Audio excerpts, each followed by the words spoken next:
In December 2019, the Chinese authorities notified the world that a virus was spreading through their communities. In the following months, it spread to other countries, with cases doubling within days. This virus is the severe acute respiratory syndrome-related coronavirus 2 that causes the disease called COVID-19 and that everyone simply calls coronavirus. What actually happens when it infects a human, and what should we all do?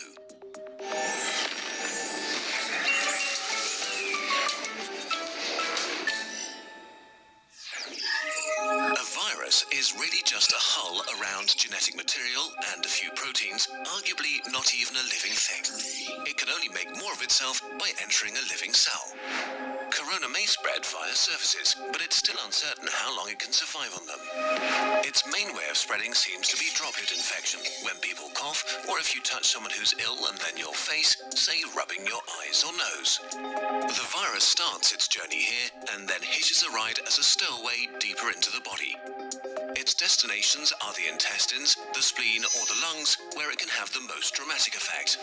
Even just a few coronaviruses can cause quite a dramatic situation. The lungs are lined with billions of epithelial cells. These are the border cells of your body, lining your organs and mucosa, waiting to be infected. Corona connects to a specific receptor on its victim's membranes to inject its genetic material. The cell, ignorant of what's happening, executes the new instructions, which are pretty simple: copy and reassemble. It fills up with more and more copies of the original virus until it reaches a critical point and receives one final order: self-destruct. The cell sort of melts away, releasing new corona particles, ready to attack more cells. The number of infected cells grows exponentially. After about 10 days, millions of body cells are infected and billions of viruses swarm the lungs.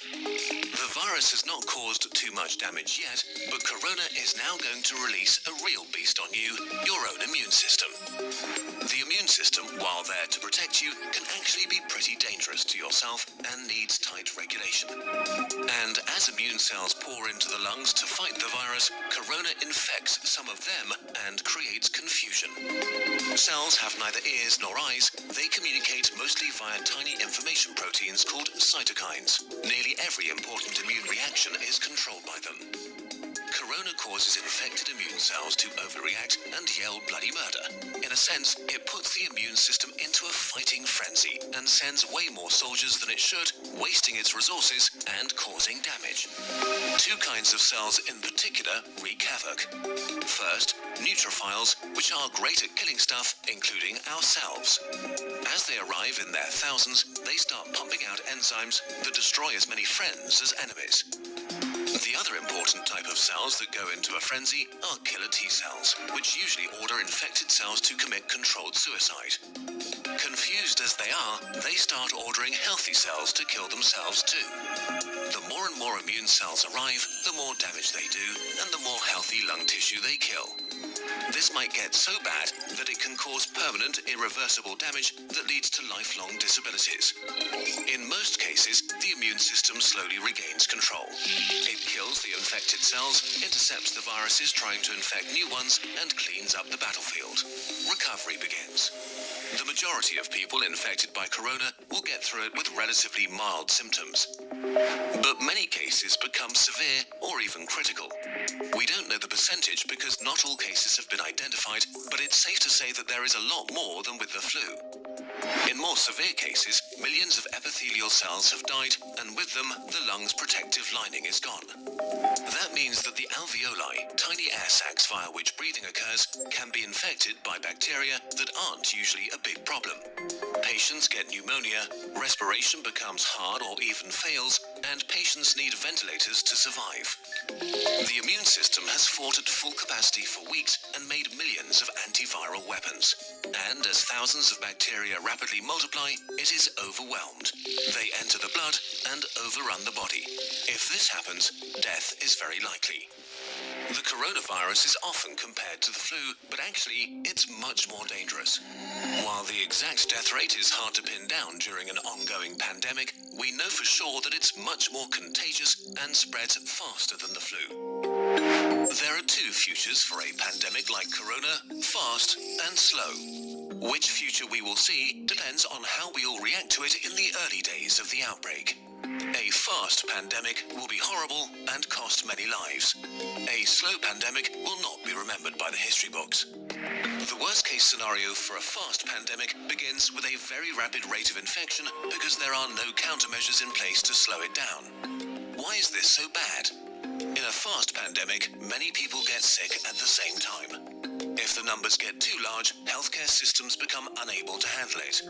There aren't enough resources like medical staff or equipment like ventilators left to help everybody. People will die untreated. And as more healthcare workers get sick themselves, the capacity of healthcare systems falls even further. If this becomes the case, then horrible decisions will have to be made about who gets to live and who doesn't. The number of deaths rises significantly in such a scenario. To avoid this, the world, that means all of us, needs to do what it can to turn this into a slow pandemic. A pandemic is slowed down by the right responses, especially in the early phase, so that everyone who gets sick can get treatment and there's no crunch point with overwhelmed hospitals.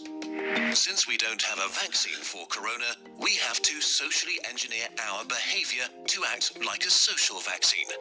This simply means two things: not getting infected and not infecting others. Although it sounds trivial, the very best thing you can do is to wash your hands. Soap is actually a powerful tool. The coronavirus is encased in what is basically a layer of fat. Soap breaks that fat apart and leaves it unable to infect you. It also makes your hands slippery, and with the mechanical motions of washing, viruses are ripped away. To do it properly, wash your hands as if you've just cut up some jalapenos and want to put in your contacts next. The next thing is social distancing, which is not a nice experience, but a nice thing to do. This means no hugging, no handshakes. If you can stay at home to protect those who need to be out for society to function, from doctors to cashiers or police officers. You depend on all of them. They all depend on you to not get sick. On a larger level, there are quarantines, which can mean different things, from travel restrictions or actual orders to stay at home. Quarantines are not great to experience and certainly not popular, but they buy us, and especially the researchers working on medication and vaccination, crucial time. So if you are put under quarantine, you should understand why and respect it.